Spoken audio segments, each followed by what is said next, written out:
Bienvenue dans cette nouvelle vidéo consacrée à la fonction de centre de service, ce qu'on appelle Service Desk, du référentiel du modèle ITIL dans sa version 2. Là, c'est le plan que je vais suivre lors de cette vidéo. Premièrement, je vais commencer par une petite présentation du centre de service.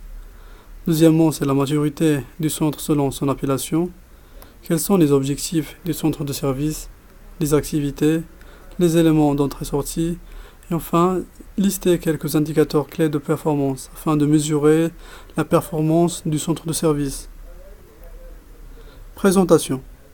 Le centre de service ou Service Desk est une fonction centrale du modèle opérationnel de la direction informatique. C'est le service client de la direction des systèmes d'information.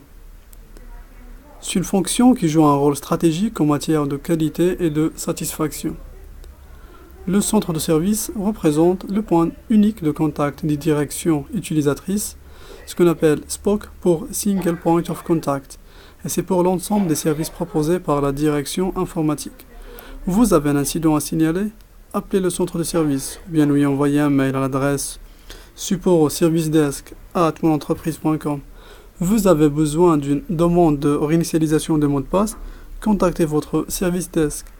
Bref, le centre de service centralise toutes les demandes liées au système d'information. Là, c'est un schéma qui représente la maturité du centre selon son appellation. On a le premier type du centre, c'est le centre d'appel, ce qu'on appelle call center. Ce type de centre gère professionnellement du gros volume d'appels téléphoniques. Elle est utilisée notamment pour les téléachats, télémarketing. Ce type de centre ne nécessite pas des compétences spécialisées.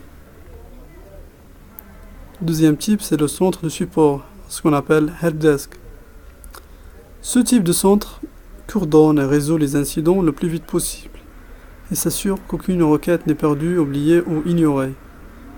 Ce type de centre nécessite des compétences de résolution d'incidents au premier niveau.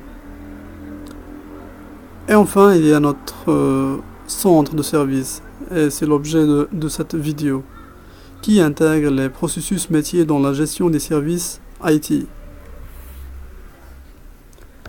Alors, quels sont les objectifs du centre de service? Premier objectif, c'est être l'interface initiale entre les utilisateurs, les clients et l'organisation informatique. Deuxième objectif, c'est agir comme point de contact unique pour les incidents, les demandes de services et les changements standards. Rédiger, communiquer les rapports et satisfaire les utilisateurs, les clients. Ici, nous avons un schéma global du référentiel ITIL qui regroupe les processus de chaque service.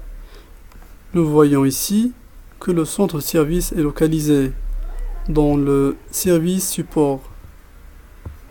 Et c'est l'interface entre les clients, les utilisateurs et tous les processus du service support.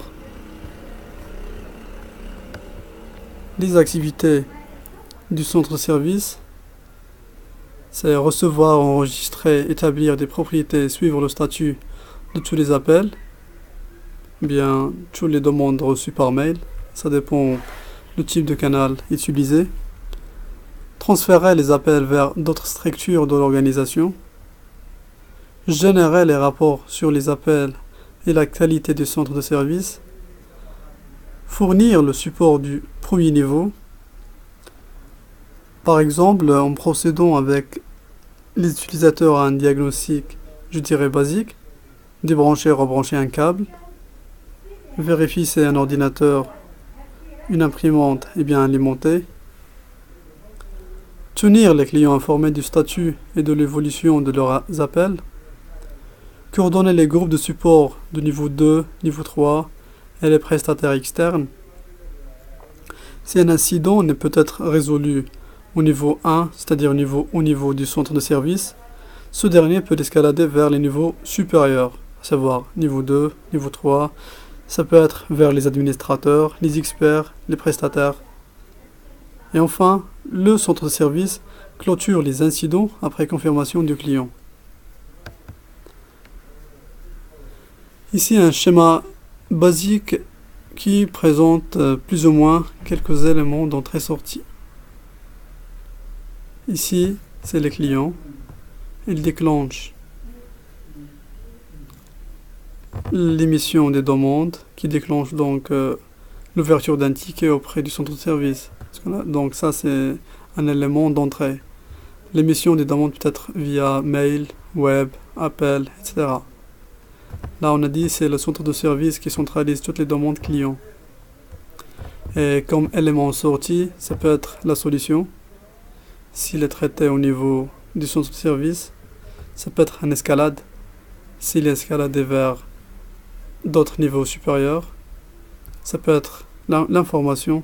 Si le client demande une information, ça peut être une RFC, Request for Change, une demande de changement. Ça peut être la communication des rapports, etc. Quelques indicateurs clés de performance. Répondons rapidement au téléphone. Cet indicateur peut être reformulé comme suit. Réponse dans un délai de X secondes dans 90% des cas. Le service est-il restauré dans un délai acceptable et conformément à l'accord sur les niveaux de service. Cet indicateur est lié aux engagements contractuels avec les clients. À noter que certains indicateurs de performance ne peuvent être mesurés qu'à l'aide d'un questionnaire à remplir par les clients. Par exemple, la réponse au téléphone est-elle courtoise? Un autre indicateur, les utilisateurs sont-ils informés à temps des changements et des erreurs actuelles et futures? La 12e vidéo est terminée. N'hésitez pas à poser des questions si vous en avez. Rendez-vous à la 3e vidéo de cette session de formation qui sera dédiée au processus gestion des configurations.